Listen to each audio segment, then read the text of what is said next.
Now, my colleague Zanele Zama sat down with President Peter Mutharika to talk about the African Union, Youth Development and Agenda 2063. She started by asking him how relevant the Pan-African Parliament is today. Let's take a listen to this. Well, I think it's very relevant because it's continental, that it comprises representatives from all the 55 African countries. So views from all the 5 sub-regions are put together, and therefore it's important because there are problems that continent-wide. For example, problems of poverty, youth, we discussed earlier, women empowerment. These are cross and also diseases like AIDS, trade, they cover the whole continent. And I think it's very important to have a body like this one where people from the continent can come together and exchange ideas to see how we move forward. Okay.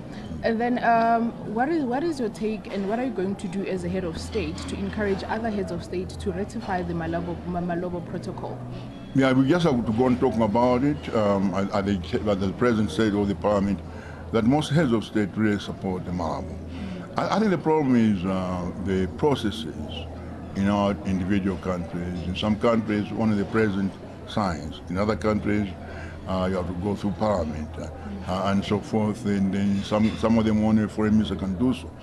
So in the process, there's always politics involved and so forth. But there is no doubt in my mind that there's a consensus that this Parliament should continue to exist.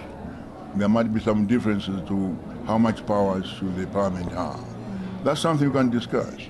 Whether in fact we should delegate some legislative powers from the various states to this supranational Parliament. Those are things we have to discuss as we evolve, just like they've done with the European Parliament. But it took a long time for the Europeans to get where they are now. And I'm sure we'll evolve, and we're evolving. And I think we'll get there in due course. And then during your speech today, you spoke intensely about youth. You spoke about youth passion and how passionate you are about the youth. Mm-hmm. Looking at Agenda 2063, when it comes in 2063, I think I'll be 76. Mm-hmm. So what is your country and you as a head of state and the Pan-African Parliament doing to speed fast the process in this Agenda 2063 and to make sure that the youth actually get involved in policy making and making the country, the continent, to be better? Yeah, that's a very good question. As you know, Malawi, myself as a global champion for youth, but also African Development Bank champion for youth for Africa. We, Malawi, proposed last year at the African Union that the issue of youth empowerment 2017 should be on the agenda. And at the meeting at SAB in January, the African Union unanimously adopted the youth empowerment, that this is a year of youth empowerment. So the first thing, recognition that this is a problem and that an important issue, that's recognized.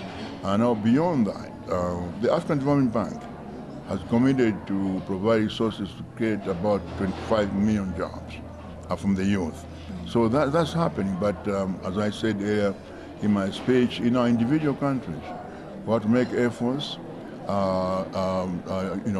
most affirmative efforts to make sure that the youth are empowered. As I said in Malawi, we have started, since I took over power in 2014, now 12 community colleges. Already, we hope by end of next year to have the remaining 16, that each college, one college in each of the 28 political districts. And so we'll do that.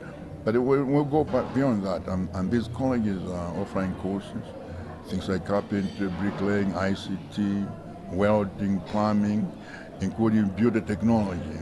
They're being offered. So that's the beginning, and they're very popular.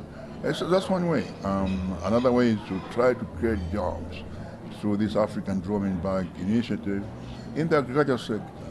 The agriculture sector is the easiest to have entry because in some cases we don't have to have very advanced training. But got people who can work in extension or in irrigation, agro-processing, value addition in agriculture, and so forth. We can get our youths there to also do that. while at the same time, of course, expanding our university because a lot of our kids simply finish high school, but there are not enough spaces in the university for them to get in. But also we are providing loans, for example, for needy students so they can get to university. So there are all sorts of initiatives that we can take to make sure that the youth, the issue of the youth is addressed.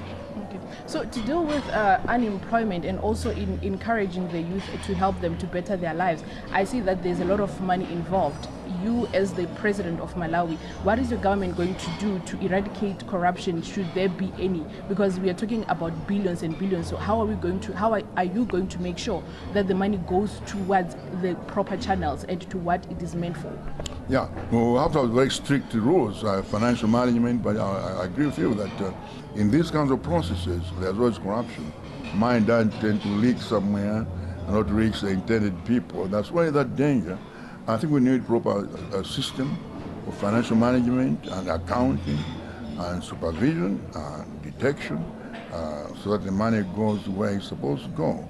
But as you devolve these projects from the central government to local authorities, then you run into that danger that too many people are now involved. And therefore, the chances of corruption tend to be increased. And we have to make sure that we put checks to that kind of possibility.